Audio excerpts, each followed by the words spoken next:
I'd say we're more than halfway through the solo now, but we're back on the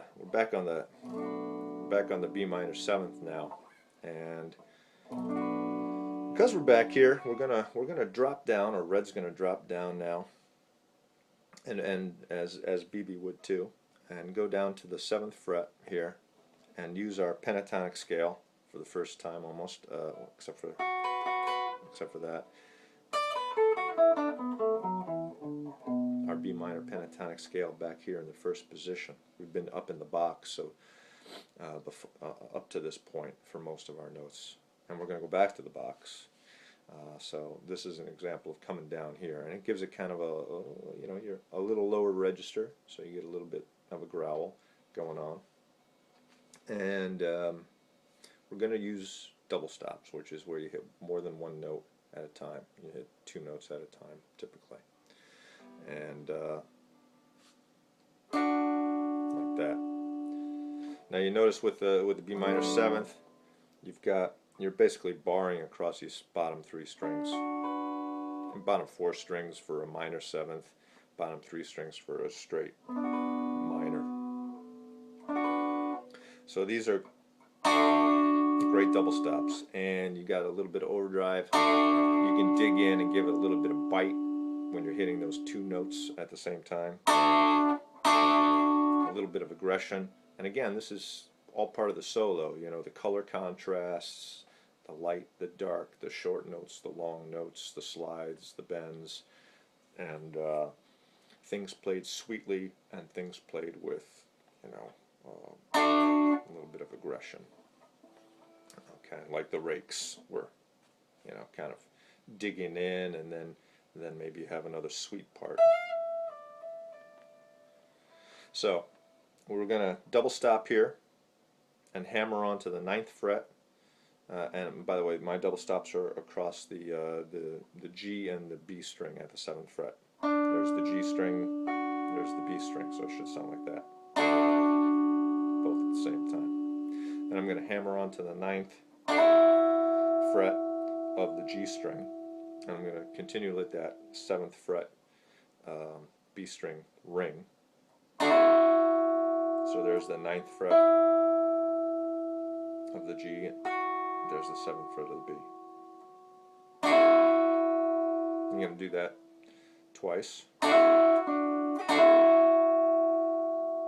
then you're going to go down to the 9th fret. And you see how that kind of resolves, because what am I doing right now? I'm playing that minor, that B minor. So you're resolving down there, and it's just making all kinds of harmonic sense.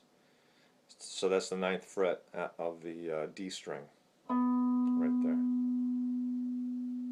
And then I go back up to the 7th fret of the G. My finger's already there, so I'm not moving anything. And then back to the 9th fret again of the D string, and again not moving my fingers. So the whole thing is like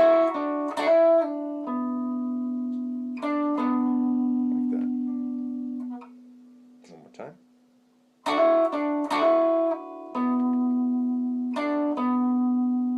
Okay.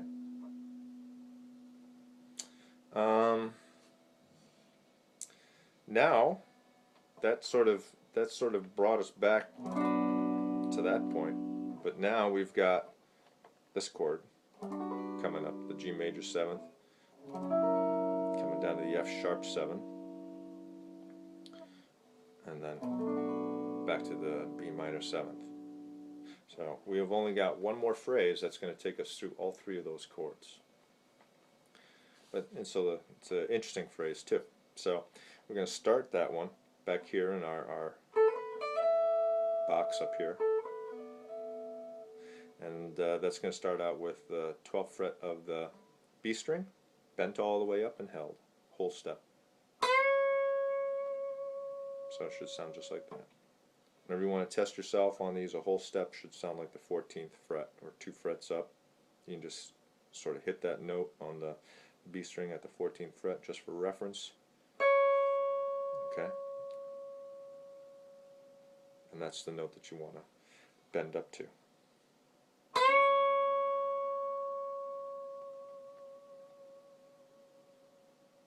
Okay, that's followed by, and you can hold that and shake it for a bit, and then you have a 10th fret at the E string, and then we're going to go to the 12th fret of the E string, but we're going to do a little something interesting. I think when I heard Red do that, I thought I heard a pre-bend in there, or maybe he was just really fast on that bend, I don't know, but I think it's either way.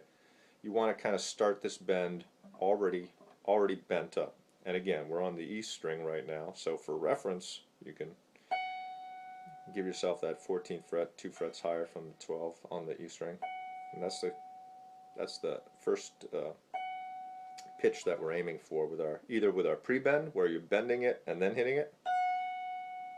See, that was a little off. That's the tough thing about pre-bends. There you go. Or bending into the note. A little bit easier because you know when to stop. But this one has to be quick. And then what we're going to do with that, once we're at the height of our note, we're not gonna shake it. We're gonna allow that note to come down a little bit in pitch, not quite a half a pitch, and then back up, and then down, and then back up. So we're gonna ride that note like a wave, and it's gonna sound like this.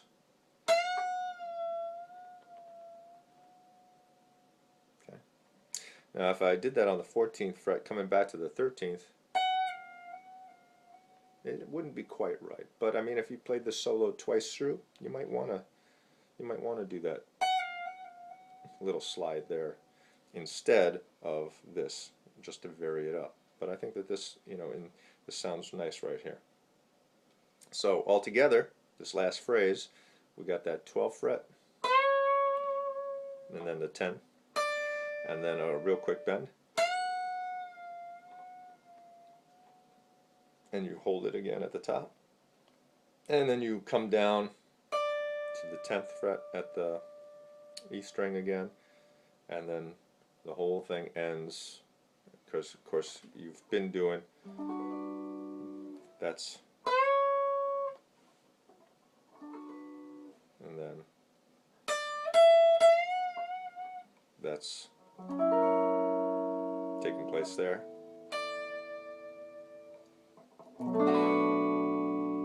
Only we're going to play that note right here, because remember, that's the same note as the 1-to-1.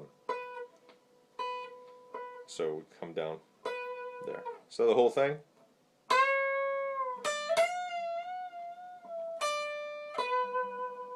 And then you can slide down from there. Okay. I'll come back with one more part and just talk about this stuff. Alright, see you later.